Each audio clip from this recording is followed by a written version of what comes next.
Rekan-rekan sekalian, kita bertemu kembali di sesi pagi ini. Nah, kita lanjutkan diskusi kita tentang manajemen dan audit sistem informasi. Nah, pada pagi ini saya akan mengajak rekan-rekan untuk berdiskusi mengenai tema salah satu terkait dengan manajemen dan audit sistem informasi yang nanti juga ini mendukung forensik ya sebenarnya, tetapi salah satunya kita akan membicarakan tentang cyber system and security. Ini adalah salah satu juga bagian dari manajemen dan audit sistem informasi yang harus kita pahami, karena sekarang yang disebut sebagai fraud itu sering terjadi dari aktivitas cyber system dan security issue ya, gitu ya. Jadi sekarang banyak sekali aktivitas-aktivitas atau case-case yang ada di area cyber security dan sistem yang kemudian ujungnya adalah di area apa namanya di area fraud ya, kemudian akhirnya terbawa ke forensik dan kemudian menjadi salah satu bagian dari apa namanya dari audit ya. Nah, tadi ada dua part, jadi saya akan menjelaskan terlebih dahulu tentang framework-nya cyber security itu seperti apa, sehingga kita punya landasan bagaimana kejadian atau aktivitas yang ada dalam cyber security itu kita golongkan menjadi fraud gitu ya, dan kemudian framework-nya itu untuk mengelola cyber security itu seperti apa dulu gitu ya, sehingga jika ada aktivitas yang bertentangan dengan framework itu otomatis dia berimplikasi terhadap potensi fraud dan seterusnya. Nah, yang kedua nanti kita coba relate-kan dengan isu tentang apa namanya? Tentang isu yang ada di Indonesia, misalnya tentang Undang-Undang ITE dan Undang-Undang PDP ya, Perlindungan Data Pribadi yang nanti kita bisa evaluasi based on dari framework cyber security itu. Nah, saya udah ada materi ya, materinya adalah mengenai ancaman cyber ini ya, di Elok juga sudah tersedia, nanti teman-teman bisa mengaksesnya. Nah, mari kita mulai sesi pertama ini dengan kita mempelajari bersama-sama apa yang dimaksud dan apa yang diinginkan dalam konteks cyber security ini. Nah, jadi rekan-rekan sekalian, tentu saja kalau kita semuanya sudah memahami bahwa situasi yang terjadi saat ini, atau terutama di dunia cyber itu ada dua pendekatan, mungkin pernah saya sampaikan di kelas ya. Jadi pendekatan pertama itu kadang disebut sebagai secure by design, ya. Jadi memang dari awal tuh sistem informasi didesain itu cukup tangguh dan sudah mengantisipasi beberapa isu security yang ada. Nah, biasanya ini memang tidak bisa langsung seperti itu, tetapi biasanya sistem itu tumbuh gitu ya, atau berevolusi ya, memang kadang masih minim memperhatikan aspek security, tapi kemudian setelah terjadi kejadian misalnya atau setelah terjadi suatu insiden baru kemudian kita menyadari pentingnya security. Nah, cuma kadang insiden yang terjadi itu bisa skalanya kecil, bisa skalanya sangat besar. Nah, gambar ini mengilustrasikan bagaimana secure by design itu ternyata masih bisa memunculkan kelemahan dan efeknya sangat besar. Nah, ini saya ambil dari film, nah judulnya kalau tidak salah London Has Fallen gitu ya. Jadi sebuah sistem keamanan tingkat tinggi level dunia sudah disiapkan dengan baik, bahkan sudah ada beberapa skenario backup, tapi ternyata orang di luar sana yang punya kepentingan untuk mengacaukan sistem keamanan tadi ternyata bisa bertindak lebih lebih besar daripada yang terjadi. Dan kemudian ketika yang lebih penting lagi ketika kemudian ancaman itu sudah nyata dan ternyata berimplikasi sangat buruk, nah ternyata respon sistemnya tidak secepat atau tidak sekuat yang diharapkan. Nah, ini salah satu ilustrasi yang sering terjadi di kita. Dan ini sering sekali juga terjadi di banyak organisasi ya, dan juga di level negara misalnya semacam itu. Nah, ketika hal ini terjadi, maka kita tidak bisa sembarangan mengantisipasi ini atau menangani ini. Harus ada sebuah mekanisme atau framework yang kemudian bisa menciptakan sebuah sistem yang secure gitu ya. yang kemudian bisa bisa memulihkan kondisi dan juga secara cepat itu menciptakan keamanan sistem yang handal. Nah, kira-kira begitu. Nah, ini yang cukup sering terjadi. Jadi gitu ya. Jadi seringkali kita baru sadar kalau ternyata sistem kita itu ada backdoor-nya gitu ya. Kemudian ternyata developer-nya itu meninggalkan bug yang cukup banyak gitu ya. Terus kemudian di apa namanya di uh, yang di server kita ternyata lupa kita tidak patch ke update versi terbaru. Nah, itu baru di isu-isu di permukaan. Tapi ketika itu kita lupa dan kemudian itu meninggalkan jejak jejak yang memungkinkan orang lain memanfaatkan untuk kepentingan tertentu, nah maka pada saat itulah kita sudah terlambat, sistem kita sudah sangat rentan dan akhirnya dengan kerentanan itu sistem bisa dieksploit ya, bisa dibuka, bisa diekspos resikonya sehingga menyebabkan sistem tidak bekerja. Nah, ini yang menjadi sistem yang berbahaya itu karena poin keteledoran gitu ya atau poin yang kita tidak aware. Nah, tapi bagaimana jika ternyata yang terjadi itu memang sistemnya itu buruk sekali gitu ya. Sistemnya memang sangat tidak aware terhadap resiko tersebut. Nah, biasanya untuk situasi-situasi semacam ini, maka kemudian muncul yang disebut sebagai framework ya. Terutama kita di audit itu punya framework untuk yang namanya recovery framework for audit ya. Jadi kita bisa membuat sebuah cara atau sebuah tata manajemen gitu ya, atau manajemen pengelolaan insiden dan kemudian kita bisa kembali ke posisi yang normal atau beroperasi biasa gitu ya. Nah, dalam konteks ini, ada 4 tahapan atau 4 kerangka bagaimana kita memitigasi agar kemudian kita bisa dari situasi yang buruk tadi itu kita tetap calm gitu ya, tetap calm dan kemudian kita tidak tidak fokus pada problemnya, tapi kita fokus pada apa yang bisa kita segera lakukan agar kembali posisi semula. Nah, jadi ada 4 tahapan. Yang pertama itu ada konsep plan and design, ya. Kemudian ada isolate and replicate, kemudian ada analyze data, dan kemudian restore dan recover. Nah, ini adalah tahapan yang harus dilakukan. Meskipun kondisinya buruk seperti ini, tapi kita tetap harus bisa melakukan proses perencanaan di situasi yang tidak ideal ya, atau tidak sangat terbatas seperti ini. Nah, dalam plan and design ini, maka kita harus memfokuskan pada titik tertentu, beberapa titik tertentu. Yang satu adalah aset manajemen. Nah, ini aset manajemen itu berarti kita harus memastikan bahwa kejadian di atas tadi itu tidak berimplikasi pada atau mengganggu aset manajemen yang ada. Nah, maksudnya seperti apa? Sebagai contoh, kejadian security breach misalnya. Nanti kita harus bisa menghitung gitu dan mengidentifikasi ini aset data apa yang kebongkar gitu atau terekspos ke dunia luar. Itu kita harus cek gitu ya. Sehingga kita jadi tahu apakah gangguan itu risikonya tinggi, high impact atau high risk, atau apa saja aset kita yang hilang gitu ya. Jadi itu yang harus kita lakukan. Ini sama seperti kita punya misalnya gedung atau rumah gitu ya. Kemudian kita baru sadar pagi-pagi ternyata kita rumahnya kebobolan gitu ya. Nah, yang harus kita lakukan adalah pertama lihat dulu apa ada aset yang hilang, aset yang rusak, atau ada sesuatu yang termanipulasi, misalnya semacam itu. Nah, ini biasanya bagian awal untuk mengetahui seberapa besar dampak yang terjadi. Jadi kalau kejadiannya seperti ini, kita mengidentifikasi ini siapa saja yang menjadi target, kemudian apa yang hilang, aset apa yang terganggu, dan seterusnya. Nah, dengan melihat aset tersebut, maka kemudian kita bisa mengetahui business environment apa yang terganggu. Gitu ya. Jadi lingkungan bisnis atau proses bisnis apa yang kemudian terganggu dari kejadian ini. Nah, paling buruk itu kejadian security semacam ini itu adalah ketika kalau kehilangan aset itu wajar ya, karena memang biasanya security itu isunya dia mencoba untuk mencuri atau mendapatkan aset yang diincar gitu ya.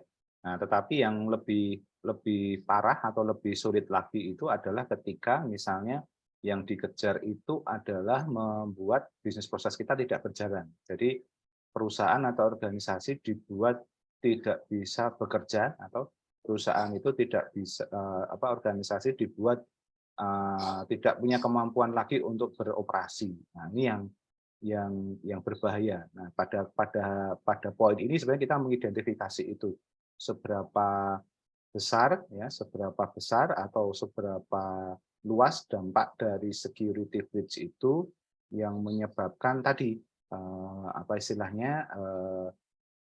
proses bisnisnya tidak bekerja. Nah, jadi bayangkan kalau proses bisnis itu ya kan efeknya nggak cuma ke data dan informasi, tapi ke orang juga, kemudian ke beberapa pihak ya yang nanti akan kesulitan ketika dia ingin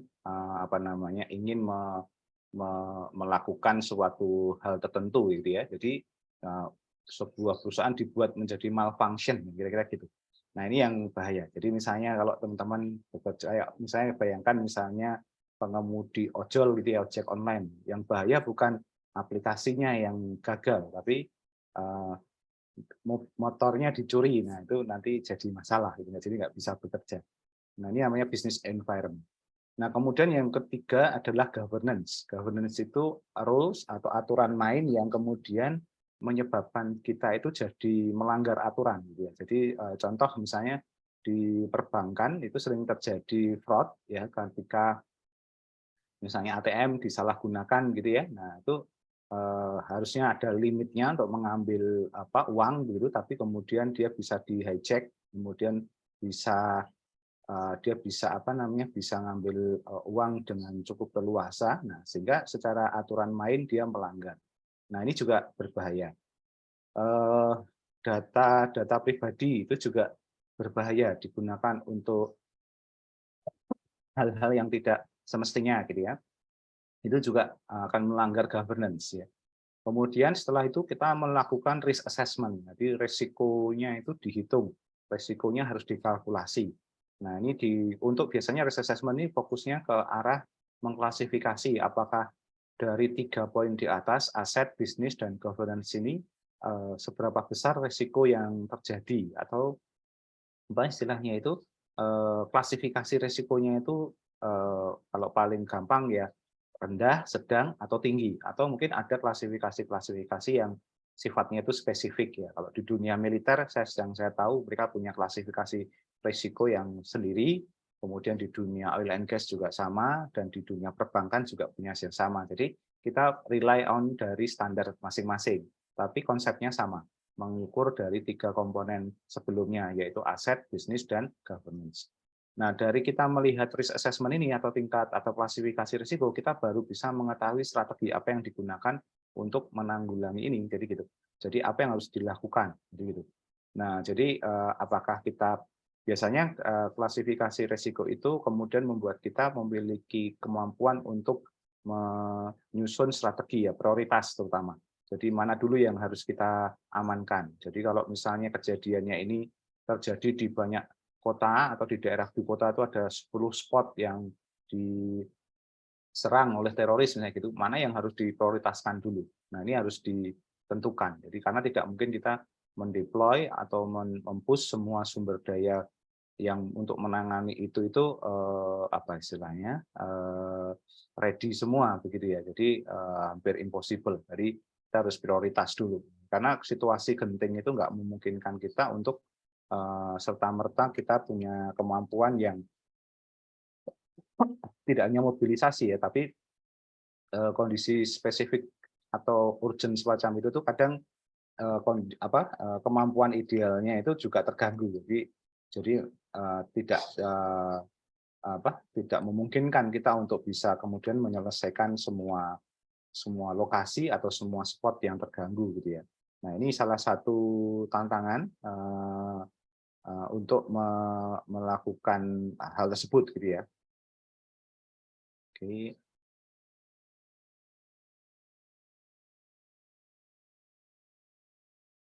Nah, kemudian yang menarik lagi adalah sebelum kita melakukan tindakan yang lebih lagi, yaitu kita harus mencoba mengidentifikasi supply chain risk management.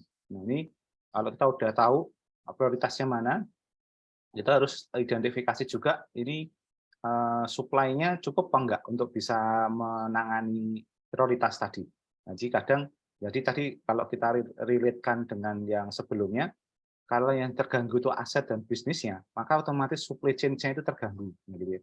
Jadi bayangkan kejadian semacam ini, akses kotanya itu diblok semua, dirusak gitu, sehingga simpel saja kita ingin melakukan minta backup dari kota lain untuk membantu penanganan masalah ini, jadi tidak bisa masuk gitu ya. Jadi ya semacam itu situasinya. Ya, itu contoh ya, supply chain-nya jadi terganggu.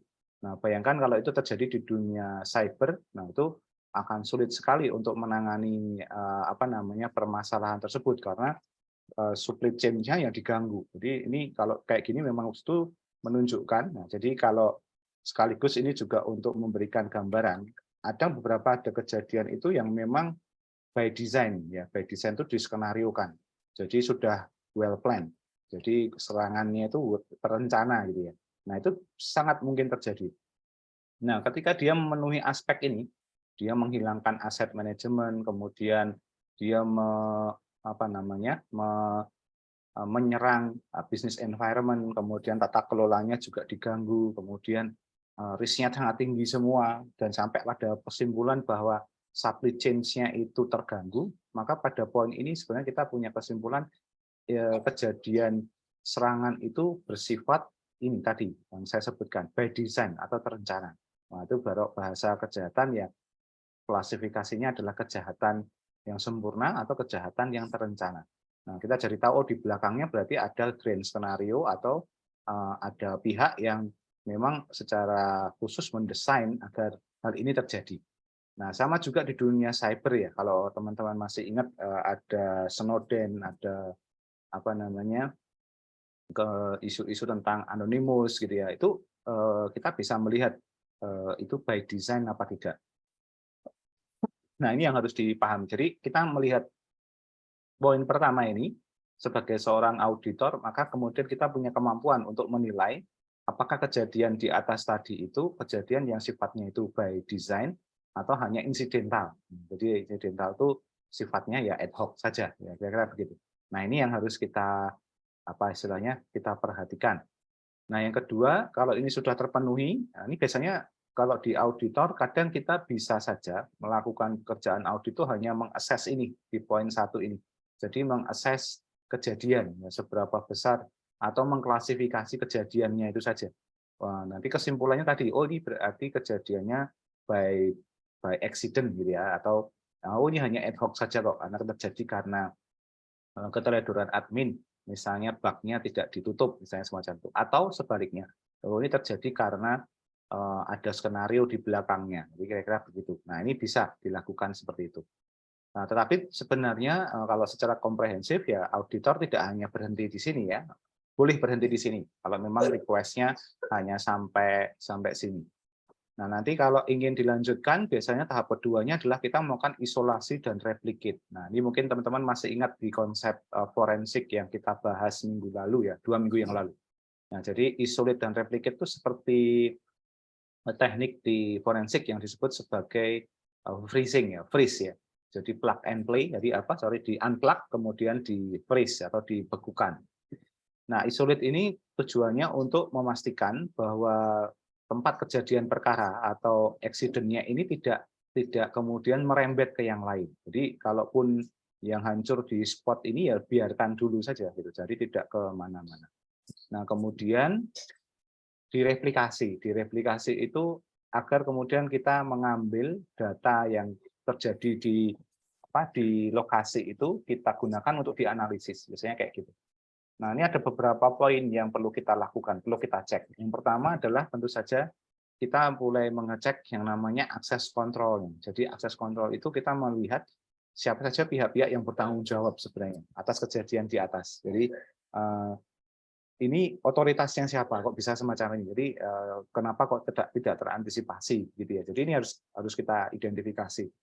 Pada poin ini seorang auditor memang penuh kecurigaan sebenarnya. Apalagi tadi di poin pertama kesimpulannya itu adalah ini kejadian yang by design. Nah, otomatis kalau sudah kita memahami ini ada desain, ada skenario di belakangnya, maka kita harus tahu nih, ini siapa aja nih pihak-pihak yang potensial menjadi pelakunya atau apa itu namanya aktor di belakangnya atau otak di belakangnya. Jadi kayak kira-kira gitu.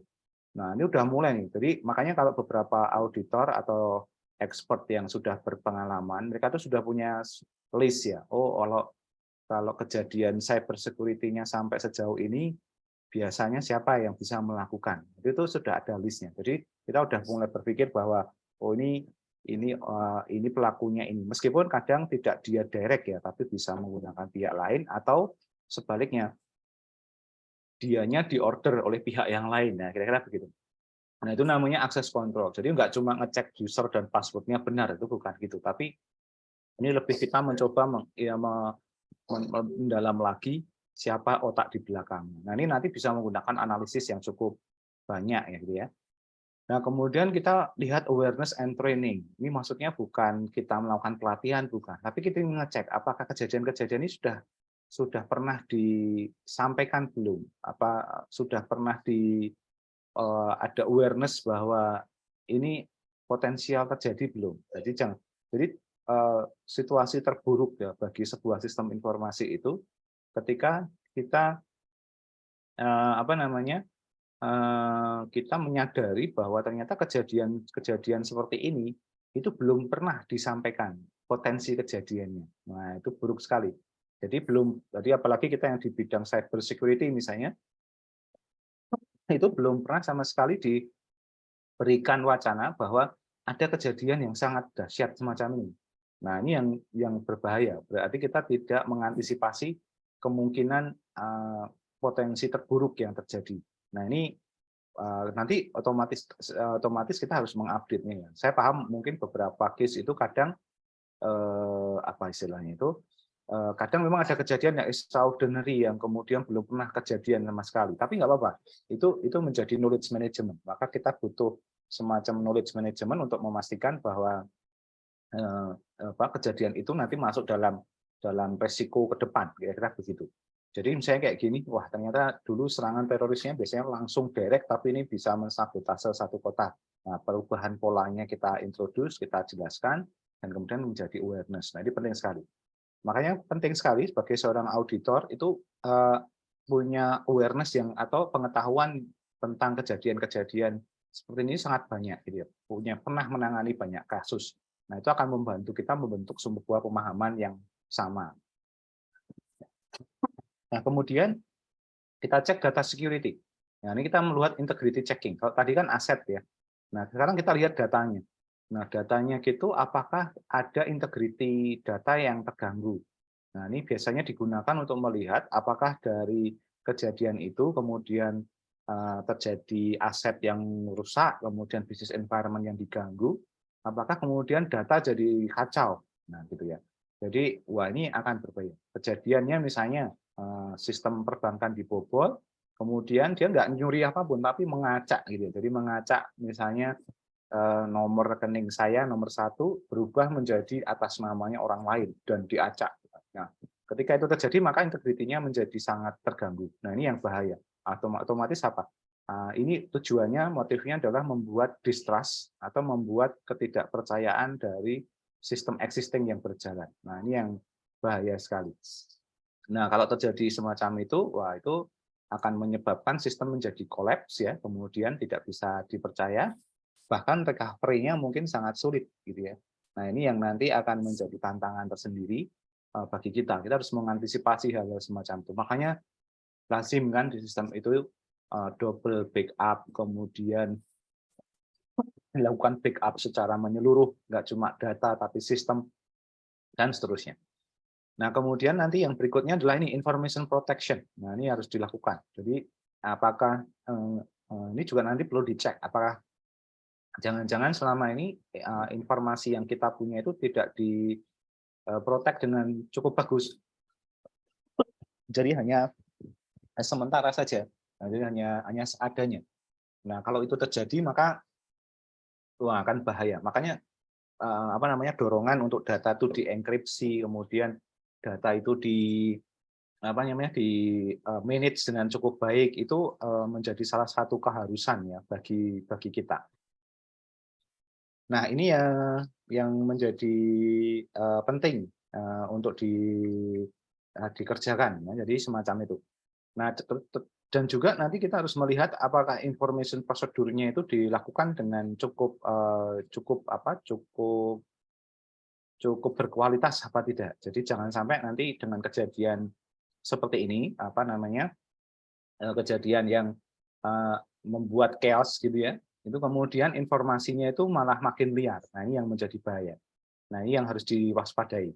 Maka nanti kita sebagai auditor memastikan bahwa even kejadiannya itu sangat dramatis gitu ya, sangat chaos, information protection dan information prosedurnya itu harus di keep dengan sangat keren gitu ya. Jadi semacam itu. Nah, kemudian yang berikutnya adalah maintenance. Nah, kita harus melakukan sebuah prosedur penanganan sementara terhadap kejadian ini. Nah, ini yang titik kritisnya. Karena tantangannya kejadian-kejadian semacam ini itu adalah bisnis continuity-nya harus jalan, asetnya harus secure, prosedurnya tetap berjalan gitu ya. Nah, itu bagaimana melakukan maintenance? Maka kalau masih ingat di area waktu kita bicara tentang forensik ada intermediate action atau intermediate apa namanya? Intermediate prosedur yang memastikan bahwa meskipun kondisinya sangat buruk apa namanya? Proses bisnis harus jalan dengan bagus gitu ya.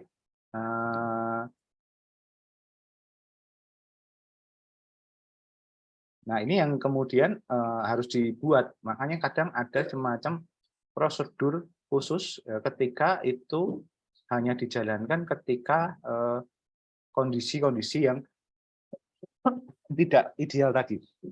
Nah, ini yang menjadi tantangan bagi sebuah organisasi menyiapkan ini. Bisa saja prosedur maintenance-nya ini tidak sama dengan prosedur proses bisnis as usual, tapi spesifik gitu ya, spesifik untuk kejadian tertentu. Jadi misalnya, oke, data center down gitu. Kemudian apa prosedur yang harus dilakukan? Jadi kemudian aplikasinya crash gitu ya. Nah, itu harus dilakukan seperti apa?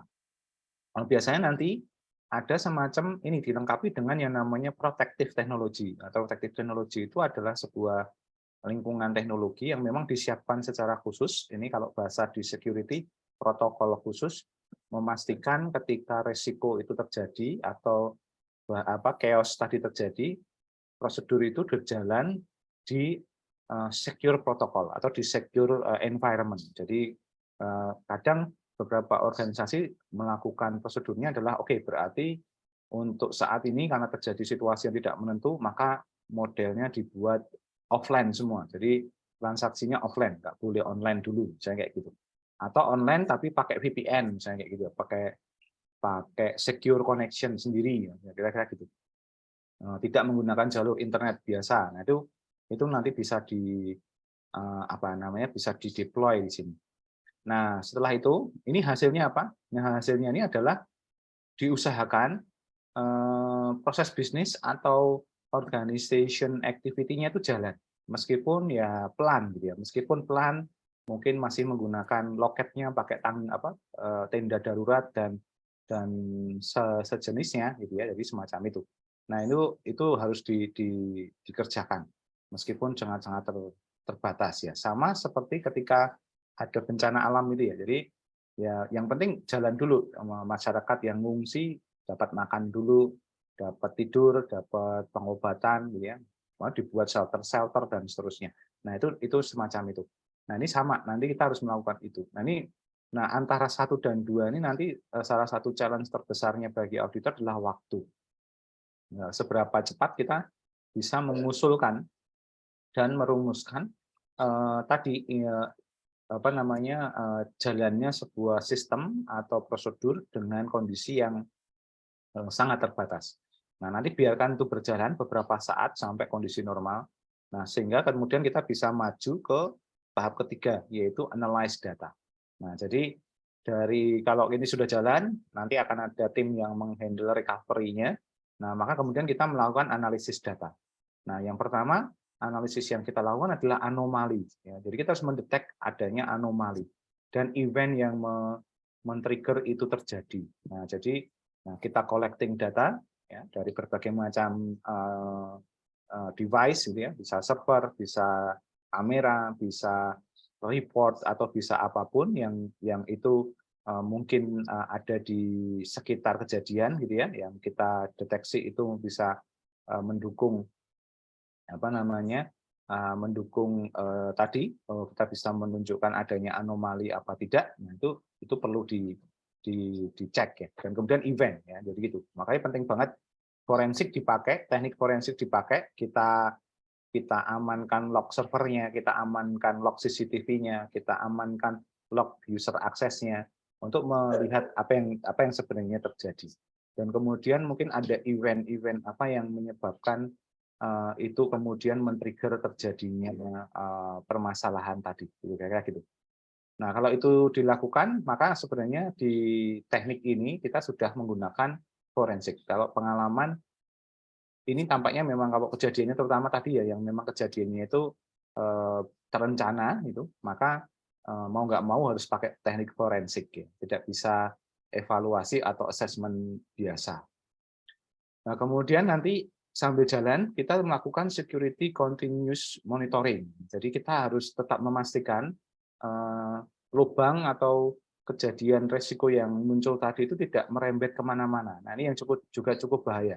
Seringkali kayak kamuflase gitu ya, yang diserang tuh di titik server A, tapi sebenarnya yang jadi sasaran puncaknya itu adalah di main servernya. Jadi dia hanya pakai perantara. Nah, kalau kita nggak hati-hati, kita fokus pada server A yang diserang, tapi kita lupa ada server utama yang tidak kita amankan, dan kemudian dia bisa masuk ke sana. Kita fokus nyelesain atau merecover server A, tapi begitu kita lagi sibuk itu ternyata crash yang paling berat terjadi di server utamanya. Nah, itu kalau sampai terjadi, wah itu bahaya sekali. Makanya kadang pilihan ekstrimnya ya kita harus disconnect ya dari berbagai sumber gitu agar kemudian tidak merembet kemana-mana. Nah, ini yang penting sekali. Jadi ini kayak apa namanya, kita punya tangki air bocor di satu tempat, tapi sebenarnya begitu kita fokus nambal di situ, ternyata dia mencoba untuk membocorkan di bagian yang lain. Nah, ini yang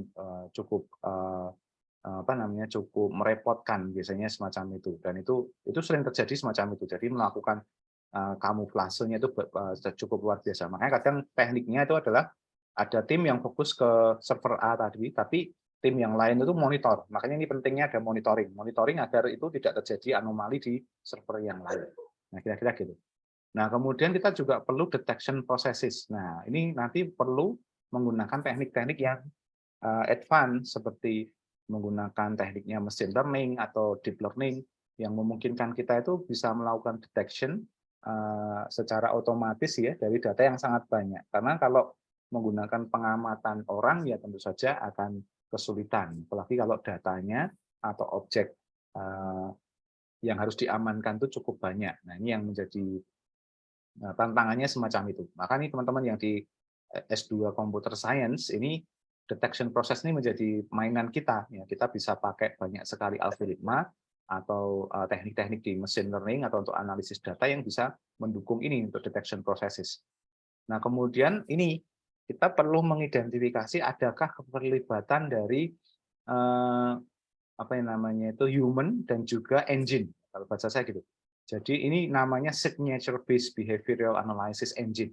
Nah, jadi kita ingin melihat apakah kejadian itu benar-benar otomatis gitu ya by engine, berarti otomatis ada sebuah aplikasi atau tools yang dideploy sebagai sebuah bom waktu di sistem yang kemudian merusak, atau sebenarnya tools-nya itu hanya sebagai perantara saja, tapi yang main itu adalah orang yang ada di luar sistem kita tapi bisa remote, misalnya semacam itu.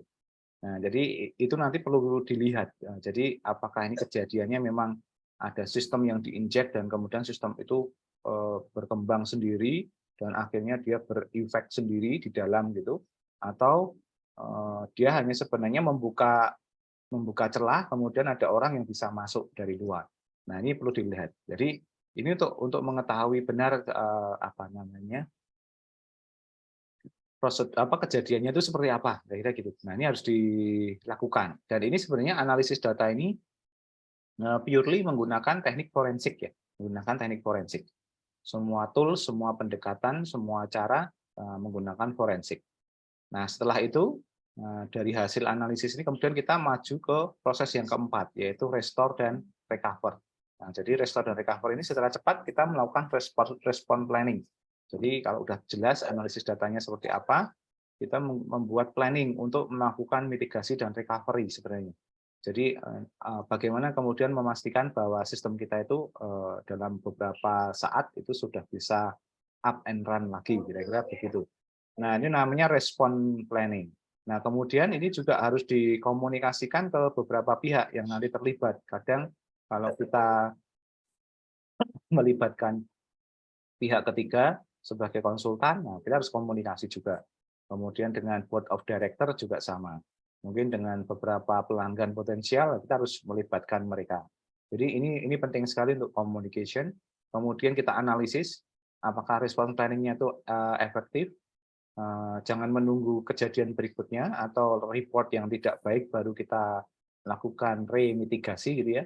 Tapi kita analisis sendiri, kemudian baru dimitigasi. Mitigasi itu beberapa cara untuk memastikan bahwa treatment recovery kita itu berjalan dan berimplikasi ke arah ke recovery gitu ya. Jangan sampai malah berimplikasi ke yang lain dan kemudian kita melakukan improvement.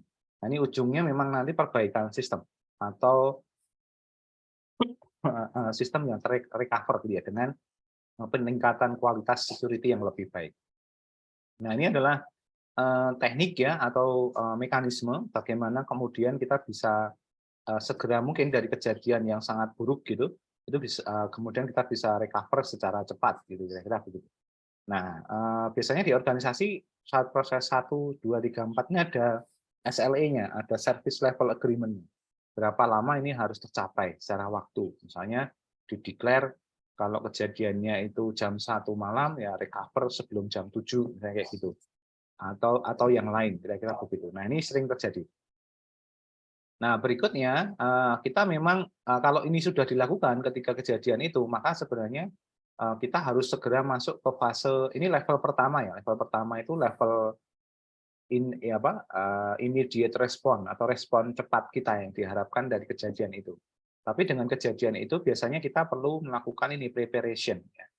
Nah, ini apakah setelah kita melakukan aktivitas tadi 1 sampai 4 kemudian sudah selesai?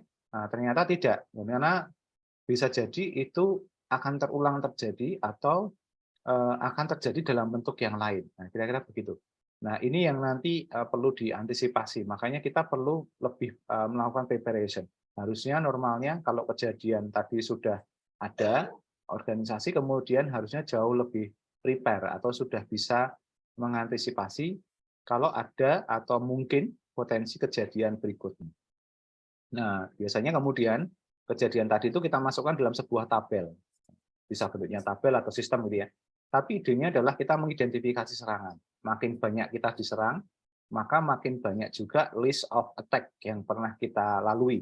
Jadi kita makin tahu apa yang potensi apa yang akan menyerang kita. Nah, maka kadang di beberapa organisasi sebelum kita kena, kita juga harus melakukan riset apa saja yang potensi serangan yang akan muncul. Nah, itu kita masukkan dalam daftar list kita. Nah, kemudian biasanya kita berikan probability ya. Probability itu kemungkinan dia terjadi serangan. Jadi kita mengidentifikasi seberapa besar serangan itu akan terjadi di masa depan. Nah, makanya ada level high, ada moderate ya, ada low, ada increasing sesuai dengan kebutuhan kita. Nggak harus sesuai dengan yang ada di tabel ini ya, sesuai kebutuhan kita. Tapi intinya kita jadi tahu probability serangannya itu seberapa jauh. Kita juga bisa memasukkan unsur hasil report study dari organisasi keamanan di luar sana, misalnya dari kalau di Indonesia ada ID Cert, kemudian ada instansi-instansi yang memprovide informasi itu, jadi semacam itu. Mungkin dari BSSN dan lain sebagainya. Bisa kita masukkan dan kemudian kita punya table probability sendiri. Nah, ini juga menjadi tantangan ya bagi kita untuk melakukan ini. Nah, ini harus dilakukan. Nanti salah satu pekerjaan auditor itu meng-guideline ini agar kemudian perusahaan atau organisasi itu update ya terhadap serangan. Kadang kalau misalnya kejadian lagi, misalnya di waktu mendatang dan kemudian auditornya dipanggil lagi, kita bisa mengecek ini, tabel ini terupdate nggak? Kalau nggak terupdate, ya otomatis itu merefleksikan bahwa tim cyber security-nya tidak bekerja dengan cukup baik karena tidak mengupdate ini, sehingga otomatis kalau tabelnya nggak update, berarti kan dia tidak punya awareness atau tidak tidak meningkat pengetahuannya terhadap potensi serangan. Jadi tandanya di situ. Jadi semacam itu. Nah, kemudian ini yang menjadi menarik ya. Kalau kita sudah paham itu, maka di sini saya kenalkan kita kemudian punya yang namanya framework, namanya Cyber Recovery Framework. Jadi ini adalah pengembangan dari tadi respon cepat tadi, intermediate respon ketika kejadian, tapi kemudian dikembangkan lebih lagi untuk bisa menghasilkan framework atau tata kerja yang lebih rapi ya terhadap kejadian-kejadian yang mungkin akan terjadi di masa depan. Sebenarnya mirip ya. Yang pertama kita identify, tadi isinya sudah kita jelaskan. Kemudian ini ada protect, ini juga sama, sudah ada. Kemudian ada detect, gitu ya. Kemudian ada respon, ini juga 4 tahapan ini sudah kita jelaskan tadi sebelumnya. Tapi ditambah dengan satu bagian khusus tentang recover. Nah, jadi ini kalau tadi kan respon planning, communication, analysis, mitigation, improvement. Tapi kalau di recover ini ada beberapa tambahan. Nah, agar kemudian ini mempercepat proses recovery yang harus dilakukan. Nah, ini ada recovery planning. Nah, recovery planning itu tidak hanya respon, tapi benar-benar kita ingin memastikan bahwa setelah kejadian disasternya, menuju ke recovery-nya itu roadmap-nya seperti apa, tahapannya seperti apa. Nah, ini jauh lebih penting dibanding cuma melakukan planning respon, gitu ya. Tetapi jadi ini mudahnya seperti ini. Kalau kita punya tadi tandon air bocor gitu ya, itu tidak cuma kita siapkan selotip atau tambalannya saja, tapi kita harus memastikan ke depan kejadian bocornya tandon air tadi itu tidak kejadian lagi. Jadi jauh lebih dalam dari itu. Nah, ini yang penting ya, menjadi sangat penting untuk dilakukan. Jadi ini sebenarnya tujuannya recover point ini untuk mendorong perusahaan itu benar-benar by design memikirkan security-nya. Jangan sampai nanti dia hanya tadi insidental semata, gitu kira-kira gitu.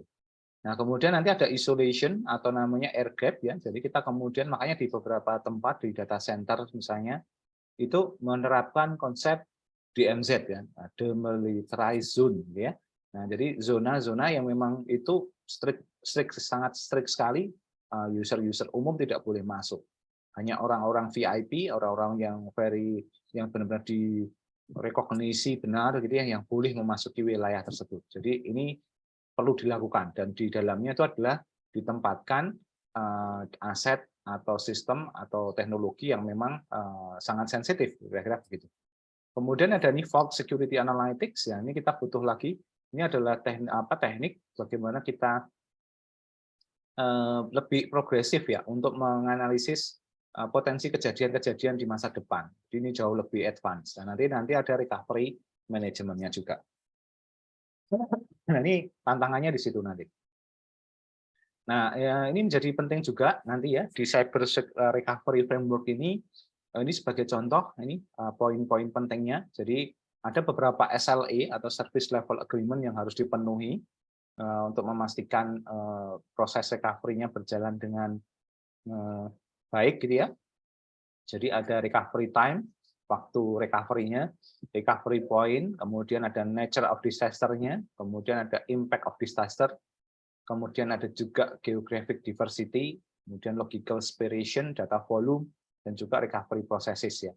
Nah, di sini teman-teman nanti bisa mempelajari ya di tabel ini. Jadi pendekatan kalau sebelumnya, misalnya kalau recovery time itu kan as short as possible, jadi yang penting waktunya pendek gitu ya. Tapi kalau di cyber recovery framework ini harus reliable dan fast recovery. Jadi reliable itu bermakna ya nanti tidak terjadi lagi gitu ya. Jadi dengan secara cepat dan juga tangguh gitu ya. Reliable itu kan tangguh gitu ya. Tangguh ketika apa namanya kejadiannya terjadi, kira-kira gitu.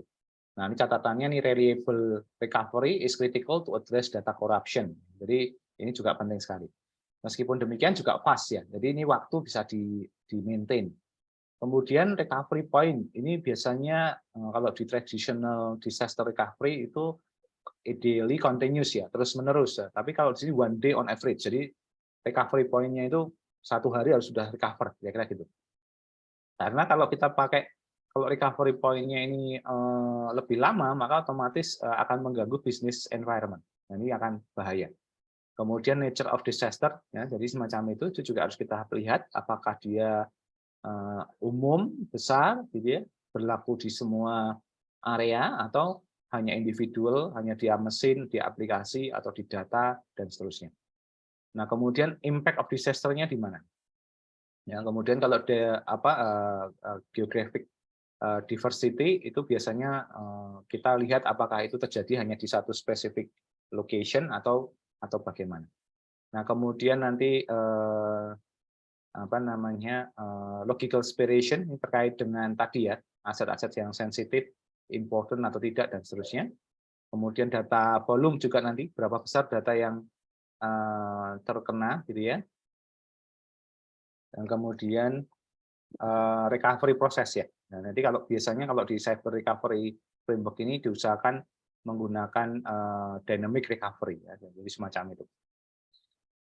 Nah, ini yang menjadi sedikit penting untuk diperhatikan. Kalau di mana namanya di cyber recovery memang mainnya adalah waktu ya. Jadi ini kita kejar-kejaran dengan waktu. Jadi kalau kita bicara ini maka kita memang dikejar-kejar waktu gitu ya agar segera bisa recover. Nah, ini yang menjadi itu memang kadang tricky ya. Tricky itu maksudnya apa istilahnya? Kadang itu oke, bisa cepat gitu ya, tapi kadang takes time gitu ya. Bahkan kadang itu sebenarnya kejadiannya simpel, tapi entah kenapa takes time gitu ya. Karena ternyata dia merembet kemana-mana. Jadi itu yang nanti juga menjadi salah satu tantangan lah, kira-kira begitu. Nah, ini ada beberapa metode yang tradisional untuk memperkuat ya sistem security kita agar bisa tangguh gitu. Jadi ada beberapa hardening system.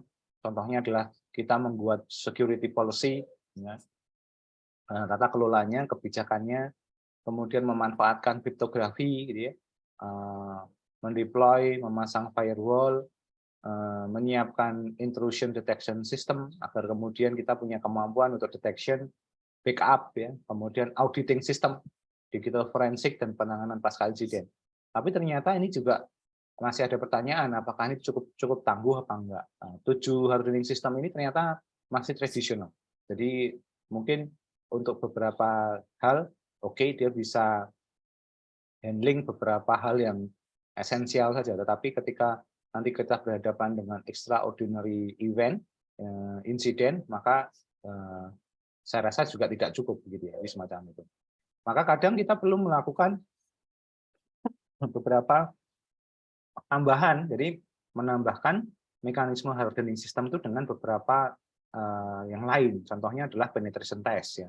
Jadi kita bisa melakukan passive research gitu ya. Nah, jadi passive research itu tadi kita sebagai seorang auditor atau seorang cyber security kita harus membaca paper, melihat referensi, rekomendasi dari portal security untuk melihat tren ke depan seperti apa dan seterusnya. Jadi semacam itu.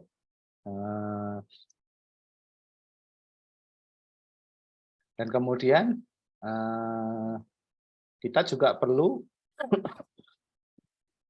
menggunakan, jangan hanya mengandalkan sistem monitoring yang kita punya atau bawaan dari pihak developer kita. Kadang kita butuh second opinion juga. Nah, maka pakai open source monitoring itu menurut saya penting. Kemudian melakukan network mapping ya, dan juga open source fingerprinting ini penting juga. Kita harus lihat mapping ke network kita. Kemudian kadang kita juga menggunakan spoofing, kita bisa pakai mengendus gitu ya, atau memasuki traffic, kemudian kita lihat apakah traffic-nya itu memiliki potensi traffic yang anomalis atau traffic yang sesuatu. Kemudian kadang juga butuh network sniffing, ya kita intip gitu ya paket-paket data yang masuk begitu. Kemudian kita evaluasi ada bentuk-bentuk trojan apa enggak tadi, mungkin aplikasi tools yang kemudian disengaja dipasang, kemudian ada brute force attack ya, jangan-jangan ada semacam pola serangan yang sifatnya itu tutup mata gitu ya, dan kemudian apa namanya agar kemudian kita bisa melihat kemampuan dari sistem kita terhadap brute force attack ya. Brute force attack itu kan pokoknya semuanya diserang. Mana yang kalau dia punya hole maka dia dieksploit kan gitu. Jadi kita harus tahu gitu. Kemudian ada vulnerability scanning, kita melakukan secara berkala, men-scan, mendeteksi ada nggak yang vulnerable, rentan terhadap serangan, dan kemudian ada skenario analysis. Nah ini yang tadi skenario analysis itu kita menyiapkan use case tertentu yang kemungkinan terjadi. Jadi gitu. Nah, kemudian setelah itu kita juga bisa menambahkan dengan ini VA ya, atau vulnerability attack ya. Nah, jadi kita bisa pakai network mapping, vulnerability scanning, phishing assessment, wireless assessment, nah, semuanya dilihat, web application assessment, operating system security assessment, database assessment, dan penetration testing. Nah, pada titik tertentu ketika pekerjaan audit itu sangat komplit, ini semua kita kerjakan. Jadi tidak hanya mengaudit secara tertulis saja atau secara standar, tapi juga masuk ke fase yang sangat teknis seperti ini. Nah, makanya kadang pekerjaan seorang auditor sistem informasi itu jauh lebih kompleks, lebih besar dibanding dengan apa namanya, dengan seorang cyber security misalnya semacam itu. Jadi karena kita harus cover itu semua, termasuk forensik di semacam itu. Nah ini yang menjadi menarik ya. Ini mungkin current research sih sebenarnya contoh ya. Ini hanya untuk memperkaya saja. Untuk melakukan itu memang nggak mau kita harus pakai teknik yang cukup advance. Kita nggak bisa mengandalkan human resource saja, tapi kita bisa pakai teknologi big data untuk melakukan itu. Jadi contohnya nih yang big data di security itu bisa dipakai untuk banyak hal ya, untuk mendeteksi threat intelligence, kemudian kita bisa mengidentifikasi security data leaks ya, kemudian kita bisa melihat pluggable framework dan juga security application. Jadi data-datanya bisa dari serangan, dari sources yang ada di data center kita, dari data-data log, kemudian juga ada network paket yang lalu lalang di jaringan kita. Itu bisa kita pakai masuk dalam sebuah big data security, dan kemudian kita keluar dengan analisis yang mendukung tadi framework cyber security framework. Nah, salah satu yang saya kenalkan itu adalah teknologinya Apache Metron. Ya. Ini adalah salah satu product family dari Apache yang dia memang fokus untuk bisa menghubungkan data-data dari telemetri security ya. Jadi telemetri security itu dari tadi tools-tools yang dia memang bertugas selama ini itu mengcapture data yang lalu lintas dari aspek security. Dia bisa ngambil dari host logs ya, dari firewall, dari email, kalau misalnya ingin kita deteksi itu spam apa enggak, antivirus gitu ya, data-data antivirus, IDS kalau kita punya, DPI, mungkin kemudian ada NetFlow, PCAP, itu kita bisa ambil. Nah, nanti kemudian itu akan di-ingest atau datanya di-collect, dikumpulkan. Nah, nanti ada tagging, ada validate, dan seterusnya.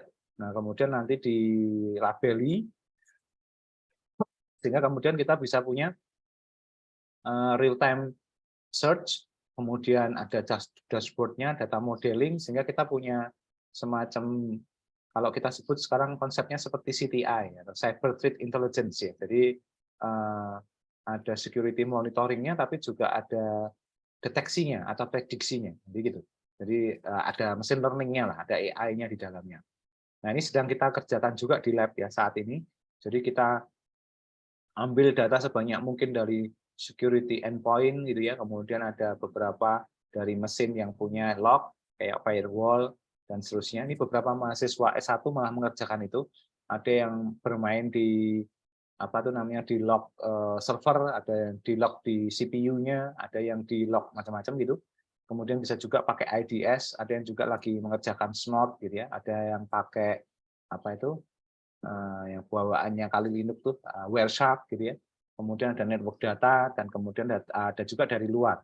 Nah, dari situlah nanti kemudian dikoleksi datanya dan kemudian nanti kita bisa punya semacam processing untuk cyber security analytics atau yang kita sebut sebagai cyber threat intelligence tadi.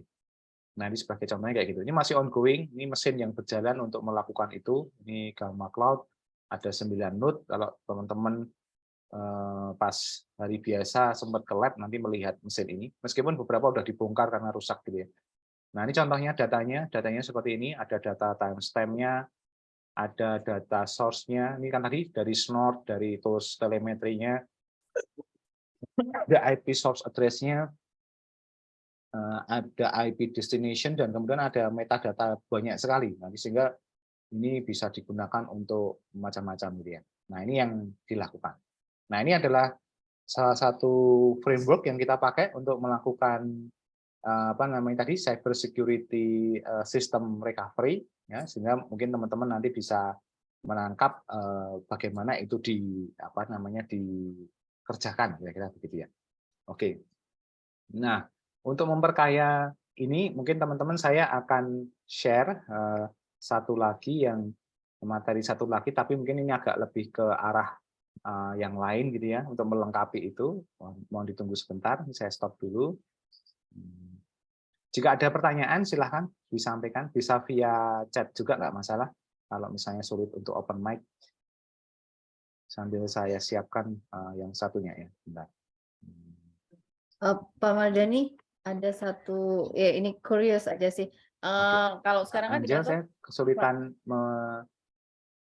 mendengarnya. Mungkin bisa dituliskan oh oke. pertanyaannya, bisa dituliskan di chat nggak apa-apa. Tampaknya tempat saya ada masalah deh ini yang speakernya ini.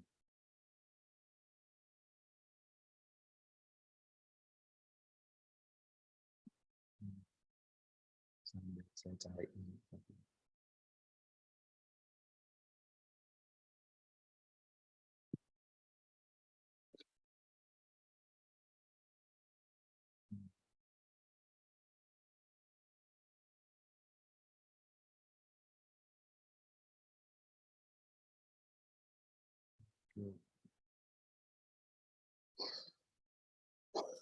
Nah, ini dia. Oke.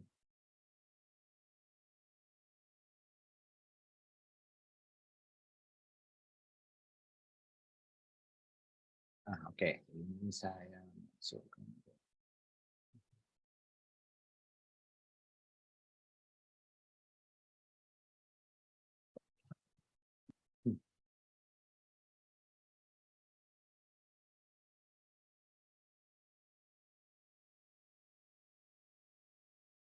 Oke, ada pertanyaan silahkan. Kalau memang belum ada, saya lanjutkan ya. Oh ya, ada ya, sebentar. Oke, sambil saya jawab. Oke, ini ada dari Mbak Angel ya, Mbak Angel. Current implementasi di kantor hanya dengan DR saja. Sejauh mana CR bisa diimplementasikan? Dan apakah implementasinya bisa dengan upgrade atau harus ada sistem yang lain? Oke, jadi sebenarnya ini pilihan ya, disaster recovery atau cyber recovery itu pilihan. Jadi tergantung dari case selama ini. Apakah misalnya framework atau pola disaster recovery yang saat ini berjalan itu sudah cukup cepat untuk merecover proses bisnis yang terganggu, kira-kira begitu. Jadi selama ini kita harus analisis dulu atau evaluasi, kira-kira selama ini sejauh mana itu bisa handling the problem lah gitu ya. Terutama sebenarnya poinnya adalah di sisi waktu sebenarnya. Seberapa cepat recovery-nya itu terjadi, kira-kira begitu. Nah, jadi kalau misalnya selama ini itu so far so good dan tidak ada masalah, ya sebenarnya mempertahankan DR itu tidak ada masalah.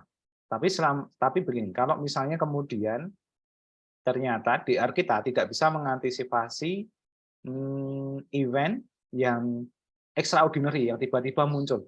dan itu membuat kita jadi kolaps sekali. Nah, pada saat itulah sebenarnya kita ada urgensi untuk menggunakan cyber recovery framework. Jadi istilahnya itu kita udah punya sinyal bahwa tampaknya kita nggak bisa mempertahankan menggunakan yang saat ini ada, kira-kira begitu.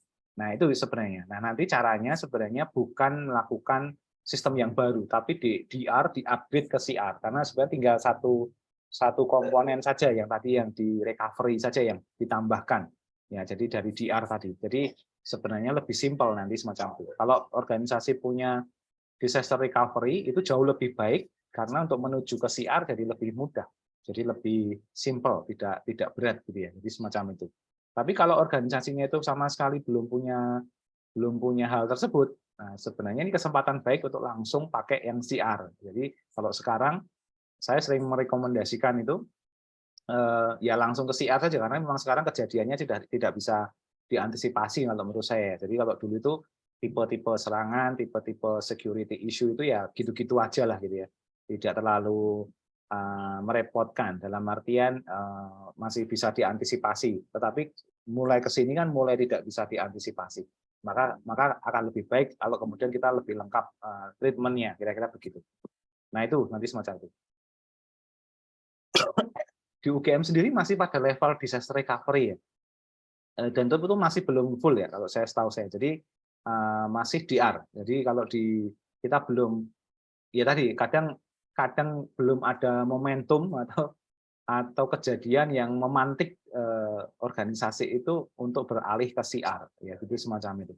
Nah, kebetulan UGM belum pernah kena kejadian yang sangat luar biasa yang kemudian menyebabkan dia harus pakai CR gitu ya. Jadi semacam itu. Tapi sebenarnya ini pilihan. Ini sedang kita rekomendasikan agar kemudian kita bermain dengan CR juga, karena kalau tidak seperti itu nanti kalau ada kejadian yang sangat fatal kita baru merasakan. Jadi kan kalau dalam dunia cyber itu kan prinsipnya kita nunggu kejadiannya atau kita antisipatif. Pilihannya cuma dua. Nah, tapi kalau kita lihat ditengok di perbankan, di perusahaan-perusahaan BUMN, kemudian multinasional, mereka tidak kompromi dengan resiko ya. Jadi bahkan sesuatu yang belum terjadi aja mereka udah langsung antisipasi, mudahnya gitu. Nah, sehingga kemudian pilihan terbaiknya ya pakai framework atau pakai tools yang memang relatif sudah mengantisipasi itu. Nah, kira-kira gitu pilihannya. Oke, terima kasih Mas Damar dan Mbak Berta ya atas pertanyaannya. Kalau ada yang lain silakan. Ini saya sambil share screen yang berikutnya.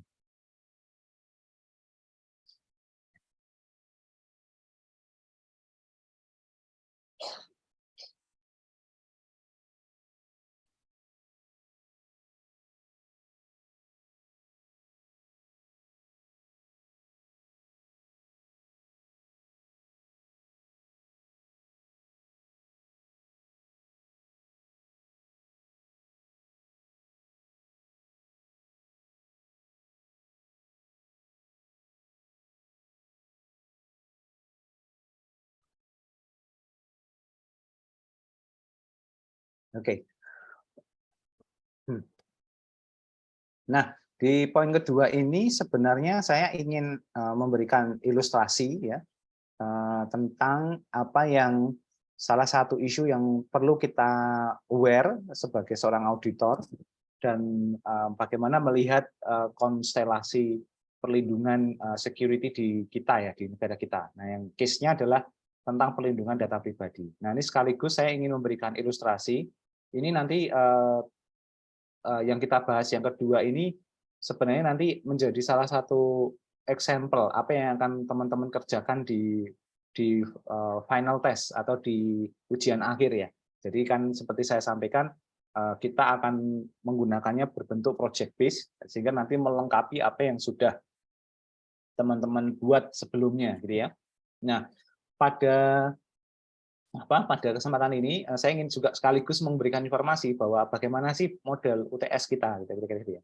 Jadi nanti teman-teman saya minta itu untuk mencari ya satu case atau satu hal yang konteksnya mungkin di negara kita saja. Jadi sekarang kan banyak tuh, dulu ada undang-undang ITE, kemudian ada undang-undang PDP, kemudian sekarang di dunia kesehatan juga ada undang-undang rekam medis gitu ya.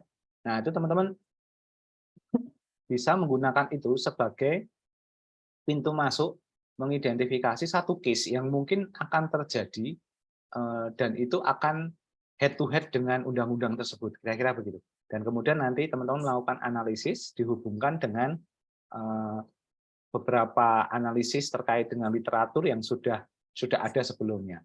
Nah, nanti ujungnya teman-teman itu membuat sebuah artikel report gitu ya, boleh disebut bentuknya boleh paper, boleh artikel bebas begitu. Yang idenya itu teman-teman membahas 3 hal. Jadi yang pertama literaturnya atau apa namanya itu referensi saintifiknya. Anyway, ini sudah teman-teman kerjakan sebelumnya. Tinggal dirapikan dan ditulis dalam bentuk paragraf. Terus kemudian teman-teman mengidentifikasi case-nya. Nah, contohnya seperti ini. Saya hari ini case-nya adalah tentang mengkritisi perlindungan data pribadi gitu ya. Dan kemudian yang terakhir adalah rekomendasi. Bagaimana teman-teman membuat rekomendasi. Nah, ini nanti yang harus dilakukan. Nah, mari kita pelajari dulu bagaimana kita mengidentifikasi kasus.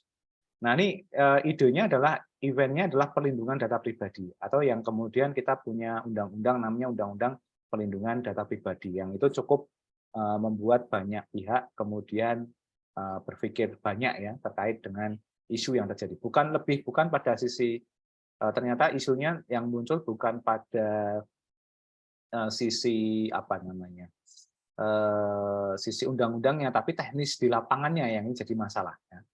Nah, ini sebagai contoh. Nah, case-nya seperti apa? Case-nya seperti ini. Nah, kita bisa lihat ini kalau di Jogja ini nasi bungkus angkringan gitu ya. Nah, tapi lazim kita lihat bungkusnya itu adalah bungkusnya fotokopi KK, kadang fotokopi akte kelahiran, kadang ijazah yang di dalam kertasnya ini banyak sekali informasi gitu ya. Ini ada 34 gitu ya. 34 itu Jogja ya, 34 ya kayak gitu dan seterusnya. Nah, ini case real. Jadi teman-teman harus bisa melihat, merelitkan bahwa ternyata kejadian seperti ini itu ada case realnya. Jadi kira-kira gitu. Nah, nanti mungkin teman-teman akan melihat tentang undang-undang ITE terkait dengan isu apa, itu bisa saja direlitkan dengan hal tersebut. Nah, terus kemudian what's wrong gitu ya. Nah, ternyata semacam ini ada masalah kan. Nah, sebenarnya isu yang ini, yang nasi bungkus angkringan itu kan hanya kecil ya, menurut saya hanya ya sebatas kertas. Tapi ternyata yang namanya isu-isu keamanan terkait data-data yang ada di Peduli Lindungi misalnya dan seterusnya itu pun juga seringkali muncul gitu ya. Yang lebih canggih ya data breach di aplikasi itu pun juga terjadi ya, kira gitu. Nah, yang menjadi menarik ya ini kadang kita tidak bisa berharap bahwa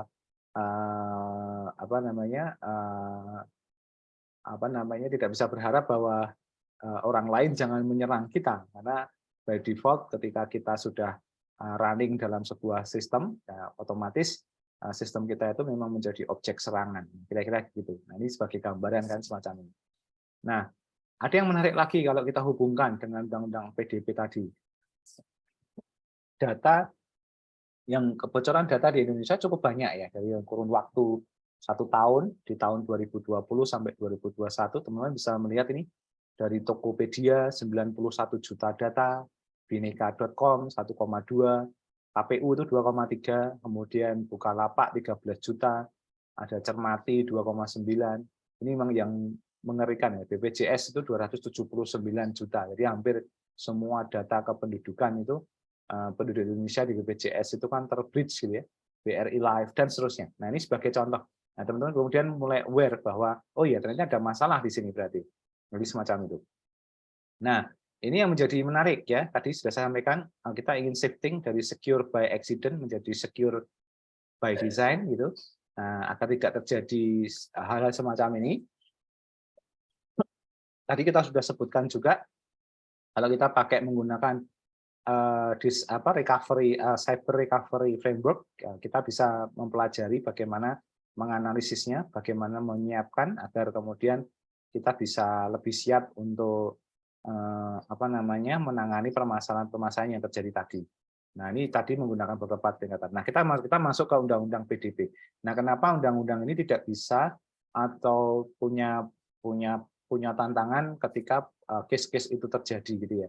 dan kenapa kok tidak serta-merta bisa menyelesaikan permasalahan yang ada gitu ya. Nah, di substansi pengaturan dari Undang-Undang PDB itu ada beberapa hal. Ada tentang identifikasi jenis data pribadinya, kemudian kepemilikan data pribadi, bagaimana pemrosesan data pribadinya, kemudian juga ada kewajiban pengendali. Pengendali itu pihak yang mengendalikan data pribadi kita, dan prosesor, pihak yang menggunakan data pribadi kita untuk kepentingan pengolahan sistem informasi dan seterusnya. Kemudian ada transfer data pribadi dan juga sanksi administratif. Nah, di dalamnya juga ada larangan dalam penggunaan data pribadi. Bagaimana kemudian pedoman pengendalian, kemudian penyelesaian sengketa hukumnya, kerjasama internasional, dan kemudian peran pemerintah dan masyarakat dan ketentuan pidana. Jadi ini substansi pengaturannya. Nah, sekarang kita lihat konsep pengaturan perlindungan data pribadi. Jadi teman-teman bisa lihat nih flow-nya kalau di Undang-Undang PDB. Jadi kita sebagai pribadi, kita prinsipnya adalah sebagai pemilik ya, pemilik data pribadi kita yang punya, begitu. Jadi, nah ini adalah orang atau perseorangan selaku subjek data yang memiliki data pribadi yang melekat pada dirinya. Jadi ketika kita menyerahkan data kita, maka kita harus memiliki yang namanya legal basis. Nah, diaturlah legal basis. Bentuknya bisa persetujuan, bisa perjanjian, legal obligation, pelaksanaan kewenangan, vital interest, kemudian ada pelayanan publik, kemudian legitimate interest. Jadi bentuknya seperti term of reference gitu ya. Nah, kemudian ini juga harus di dalamnya, yang diatur di dalam ini harus ini terbatas dan spesifik. Jadi tidak semuanya kemudian bisa digunakan gitu, tidak, tapi harus ada terbatas dan spesifiknya. Kemudian harus sesuai dengan tujuan, jadi nggak boleh sembarangan. Kemudian memiliki hak pemilik ya. Jadi gitu, jadi harus jelas, kepemilikannya harus jelas. Kemudian akurat ya, akurat, lengkap, mutakhir. Nah, kemudian ada jaminan keamanan data pribadi ketika digunakan. Kemudian memberitahukan tujuan dan aktivitasnya, dan juga nanti ada proses penghapusan dan akuntabilitasnya.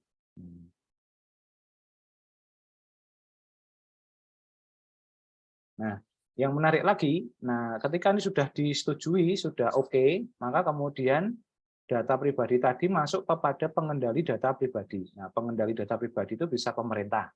Misalnya kalau kita menggunakan sistem informasi e-government-nya pemerintah untuk mengurus kepentingan tertentu, atau private sector ya, private sector ini adalah perusahaan atau tadi e-commerce ya yang menggunakan data kita. Nah, ketika kita menyerahkan ini sudah clear, data kita hanya boleh digunakan untuk apa dan keperluannya apa. Nah, nanti mereka akan punya yang namanya Data Protection Officer atau DPO. Ini orang yang bertanggung jawab terhadap proses proteksi data di dalam sini. Nah, tentu saja ketika data kita ada di pemerintah atau di private sector, itu akan digunakan untuk berbagai macam kepentingan. Data kita yang kita masukkan di Dukcapil misalnya, itu digunakan untuk banyak hal. Nah, otomatis bisa ke prosesor data pribadi. Prosesor data pribadi itu bisa instansi lain. Dulu entry-nya kita Dukcapil, tapi dipakai oleh Dinas Perekonomian, dipakai oleh Dinas Pendidikan, dan seterusnya. Termasuk juga private sector. Nah, ini yang menjadi menarik, bahwa ketika kita melakukan pemrosesan data pribadi, maka lingkup kewajiban pengendali maupun prosesor dapat berbeda, namun tetap memiliki kewajiban dasar yang sama. Yang pertama, harus menjaga kerahasiaan, melindungi dan memastikan keamanan data pribadi, melakukan pengawasan, kemudian menjaga data pribadi diakses secara tidak sah, ya. Kemudian melakukan perekaman, wajib menjamin akurasi dan konsistensi data pribadi. Maka ini cukup berat ya tugasnya pengendali data dan prosesor data. Nah, masing-masing punya data protection officer, jadi nggak boleh sembarangan. Nah, nanti pemerintah itu akan memsupervisi melihat ini. Nah, sehingga kalau misalnya kejadiannya itu adalah data breach seperti tadi di grafik yang saya sampaikan, maka yang bertanggung jawab adalah dua ini, pengendali data dan prosesor data pribadi. Nah, kalau di luar negeri, perusahaan-perusahaan yang tadi ini, yang sudah kena bocor ini biasanya bisa dituntut gitu ya, bahkan beberapa case mereka harus tutup karena memang tidak punya kemampuan untuk mengendalikan data. Nah, ini yang kalau di kita kadang law enforcement-nya ini yang sangat lemah ya. Kalau misalnya data ini digunakan untuk kepentingan di luar wilayah NKRI atau di luar di internasional, maka harus ada yang namanya DPA atau Data Protection Authority. Gitu. Nanti ada data controller dan kemudian harus ada perjanjian dan persetujuan tertentu. Jadi ini konsep pengaturan pelindungan data pribadi. Nah, dari sini nanti teman-teman bisa melihat bahwa ada proses yang sangat krusial dalam pelindungan data pribadi yang ini harus ditekankan ya. Jadi ada pemilik dan otoritas untuk akses dan menggunakannya adalah pribadi. Pribadi menyerahkan pengelolaan pada sistem informasi dan aplikasi dalam bentuk term of reference, kemudian menjadi tanggung jawab pengelola, penggunaannya juga harus mendapat persetujuan lanjut, harus ada monitoring, dan kemudian ada manajemen risiko dan mitigasinya. Nah, ini menjadi poin penting yang harus disediakan oleh para pengelola data pribadi, baik itu pemerintah maupun swasta. Jadi kira-kira begitu. Nah, problemnya di mana? Nah, ini yang harus kita mulai kritisi. Nah, gitu ya. Ya idenya konsep pelindungan data pribadi itu bagus ya. Aturan mainnya itu cukup bagus dan lengkap. Cuma kelemahannya dari banyak tempat gitu ya. Jadi pertama tidak diatur bagaimana kesadaran data pribadi. Ini juga mungkin masing-masing dari kita itu punya kelemahan di sini. Jadi tidak semuanya itu punya awareness yang sama. Jadi kira-kira begitu. Nah, ini yang harus perlu ditekankan juga gitu ya. Jadi agar kemudian perlu dilakukan. Nah, ini teman-teman bisa ketika melihat ini bisa mengulas ya bagaimana kesadaran data pribadi itu penting gitu ya, atau menjadi titik lemah dari undang-undang PDP ini. Kemudian ini juga bentuk term of reference kadang itu tidak jelas dan tidak imbang, hanya menguntungkan pihak pengelola datanya saja, jadi pihak pemerintah maupun private sektornya. Nah, kita sebagai pengguna itu seringkali tidak diuntungkan, gitu ya, malah banyak yang dirugikan. Nah, mungkin sebagai test case, apakah teman-teman cukup banyak yang sudah baca term of reference ketika menggunakan layanannya Google misalnya, dan seterusnya.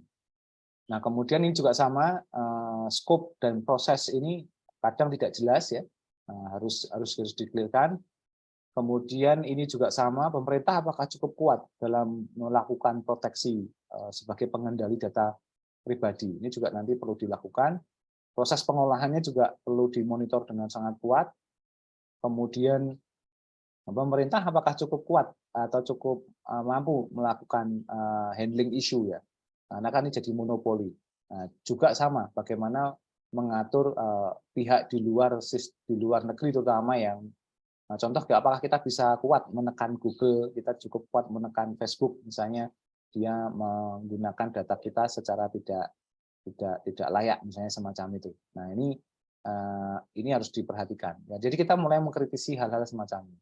Nah, jadi ini nanti yang akan kita coba explore ke teman-teman nanti proyeknya semacam ini untuk kemudian melihat dari sisi tadi, isunya masih seperti ini, masih banyak, dan kemudian bagaimana melakukannya.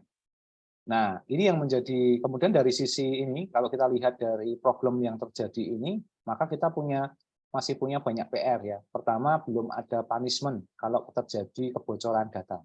Jadi kayak gitu. Jadi ini perlu dijelaskan. Kemudian belum jelas siapa yang bertanggung jawab. Jadi masih pihak satu sama lain saling kalau bahasanya itu pingpong ya, masih saling melempar tanggung jawab.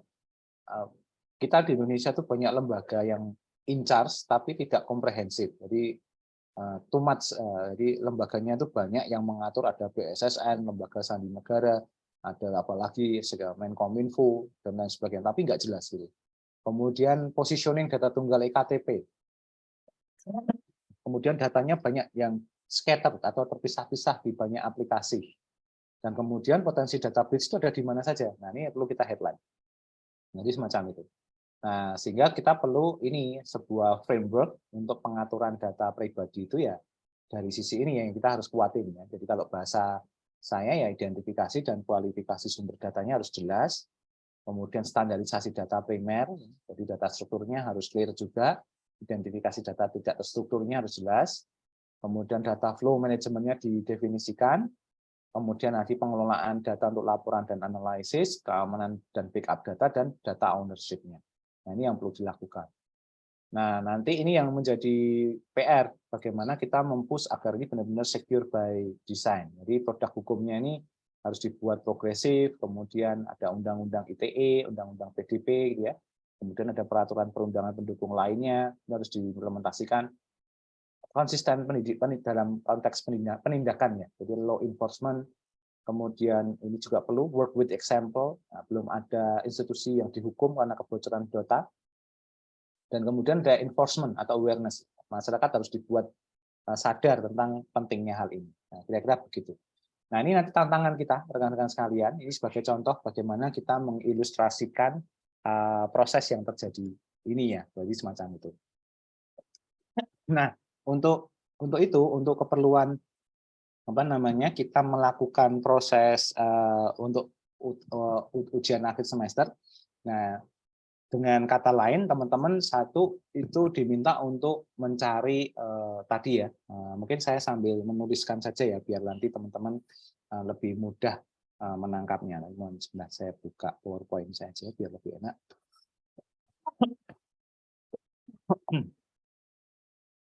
Maaf.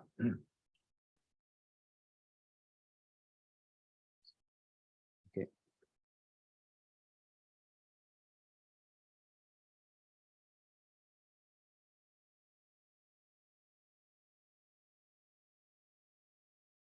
Oke, baik.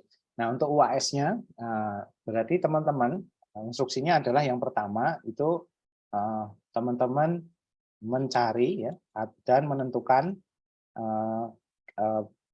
use case ya, atau semacam use case atau problematika yang bisa diangkat gitu dalam konteks kita bicara manajemen dan audit sistem informasi ya. Bisa nanti terkait dengan related dengan audit in general gitu ya, audit in general, kemudian bisa ke forensik, kemudian cyber security dan related ya. Jadi semacam itu. Nah, kemudian bisa case-nya itu spesifik, bisa general juga. Nah, kemudian teman-teman nanti saya minta untuk melakukan analisis gitu ya. Analisis dan kemudian analisis 3 hal. Yang pertama tadi studi literatur ya, studi literatur, dan ini juga, dan analisisnya ini sudah teman-teman lakukan sebelumnya ya. Jadi dari penugasan sebelumnya, bentuknya tabel sebelumnya. Nah, saran saya nanti tabel yang existing ini di-translate atau diubah ke dalam paragraf ya, paragraf. Nah, jadi paragraf itu ya bentuknya tertulis gitu, runtut gitu, tetapi juga tabelnya nanti dirujuk atau dimasukkan dalam paragraf tersebut. Jadi di dalam paragraf itu diberikan kata-kata yang enak untuk dibaca gitu, kira-kira begitu ya. Nah, kemudian yang kedua adalah teman-teman melakukan analisis use case yang diangkat di atas itu, pertanyaannya kenapa layak untuk diangkat ya, kenapa layak untuk diangkat. Jadi teman-teman membuat argumentasi sendiri, pendapat sendiri, susun argumentasi yang kuat, kenapa ini penting ya gitu ya. Tadi seperti yang saya sampaikan di Undang-Undang PDP tadi, ternyata kalau kita lihat itu isu kebocorannya banyak dan lain sebagainya. Boleh diberikan data pendukung, kemudian dianalisis secara mandiri, boleh gitu ya, dan seterusnya. Jadi semacam itu. Nah, kemudian yang berikutnya teman-teman membuat semacam usulan atau rekomendasi. Jadi bagaimana use case itu kemudian bisa di-solve gitu ya, bisa diselesaikan. Jadi semacam itu.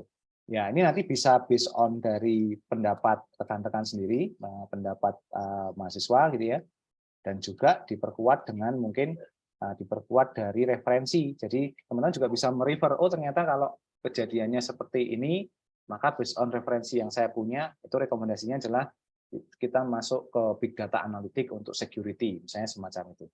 Nah, nanti ini semua ada 2 opsi ya, opsi report laporannya ya. Pilihan Ini pilihan ya, jadi boleh dipilih. Jadi bisa berbentuk seperti paper draft ya. Paper draft, silahkan pakai formatnya IEEE, pakai bahasa Indonesia boleh, bahasa Indonesia boleh, bahasa Inggris boleh. Boleh ini ya. Kemudian bisa juga bentuknya itu semacam book chapter ya. Book chapter tahu ya, book chapter itu babnya buku, bab buku. Jadi kayak ada nama judul kemudian dibikin aja flowing seperti chapter buku gitu, di semacam itu. Nah, boleh. Jadi teman-teman bisa melakukan itu. Nah, nanti ini dikumpul, ini silahkan nanti mulai di draft gitu ya. Nanti kita masih ada pertemuan itu kalau tidak salah, ini berarti pertemuan kelima ya. Masih ada 2 pertemuan ya. Jadi ada 2 pertemuan, nanti di setiap pertemuan itu saya akan coba, saya minta nanti teman-teman mulai ada satu sesi khusus teman-teman sharing ya, atau mempresentasikan progresnya dari ini, dari fokus project UAS ini.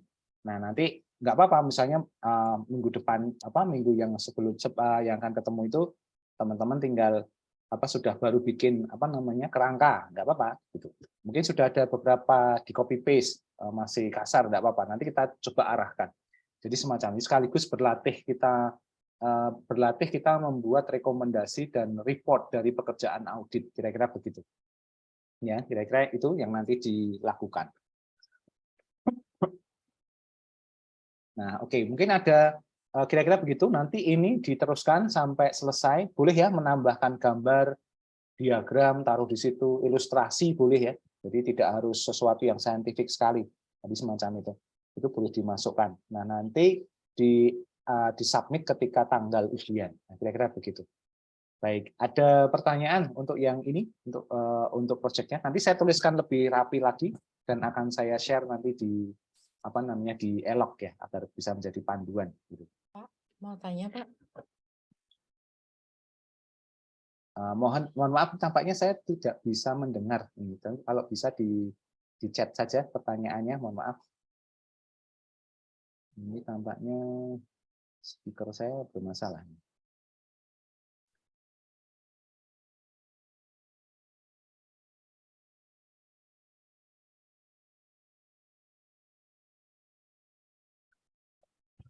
Saya sarankan untuk case-nya tetap di Indonesia, kasusnya aja yang diangkat di Indonesia, nggak harus yang sangat-sangat besar ya, misalnya case e-government di satu daerah juga boleh, atau kejadian di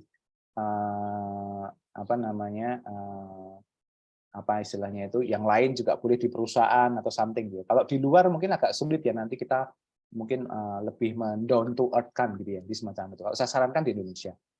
Jadi studi literaturnya itu dipakai sebagai studi kasus, studi literatur sebagai penguat gitu ya. Gitu. Kalau misalnya yang diangkat beda, oke. Kalau memang benar-benar sangat berbeda,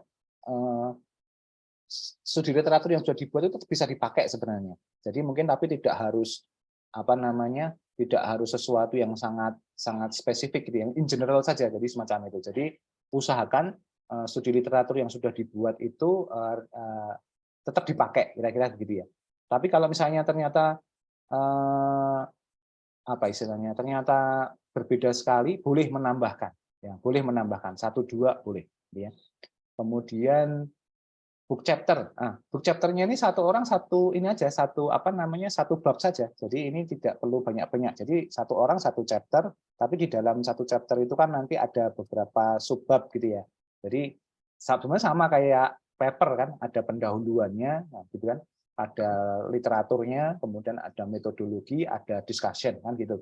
Nah sama juga dengan subbab. Jadi yang di book chapter itu cuma satu orang satu chapter saja, kira-kira gitu. Jadi semacam.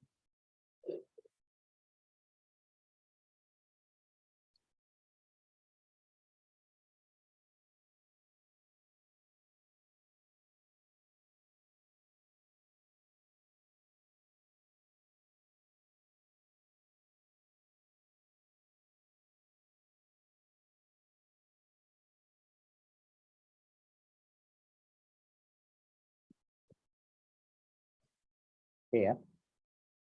Nah, nanti bebas gaya bahasanya, tapi usahakan jangan pakai chat GPT ya. Boleh deh pakai chat GPT, tapi nanti ditulis ulang. Chat GPT itu bisa membantu kita untuk menulis, tetapi jangan terlalu copy paste banget gitu ya. Oke. Oke, ada pertanyaan lagi mungkin, teman-teman?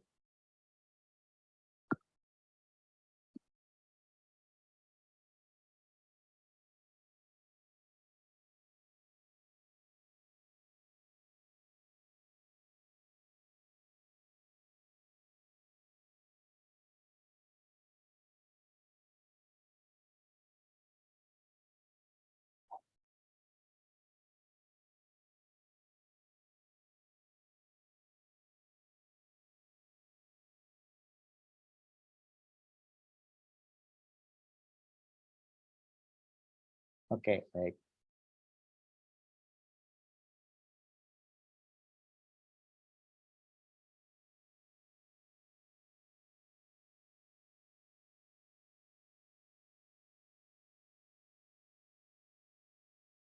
Oke, jika sudah cukup, mungkin teman-teman sekalian, untuk hari ini mungkin saya cukupkan sekian untuk sesi online-nya. Untuk sisa waktunya silahkan digunakan untuk mungkin memikirkan konsep atau mematangkan use case yang akan diambil. Ini mohon maaf karena tenggorokan saya mulai bermasalah sejak kemarin, jadi tidak bisa leluasa bicara banyak, tapi silahkan nanti dilanjutkan. Nanti jika ada kesulitan nanti bisa bisa kita diskusikan ya. Silahkan teman-teman WA atau kontak saya pakai email juga boleh. Nanti saya akan coba bantu untuk menjawabnya. Jadi kira-kira demikian. Nah, oke, untuk materi kita pada pagi ini saya cukupkan dulu. Nanti silahkan dan pada hari ini saya cuma satu sesi ya. Jadi sesi berikutnya tampaknya nanti Pak Retantio yang akan melanjut dengan mata kuliah yang lain karena ada sedikit perubahan urutan sesi kemarin. Nanti kita akan ketemu di sesi berikutnya. Kira-kira begitu. Baik, terima kasih rekan-rekan sekalian. Selamat melanjutkan aktivitas kuliahnya dan aktivitas lainnya. Dengan demikian untuk sesi saya cukupkan. Terima kasih, selamat melanjutkan puasa juga, sehat-sehat selalu. Terima kasih. Assalamualaikum warahmatullahi wabarakatuh. Waalaikumsalam Waalaikumsalam warahmatullahi wabarakatuh. warahmatullahi Makasih, Pak. wabarakatuh. Terima kasih, Pak.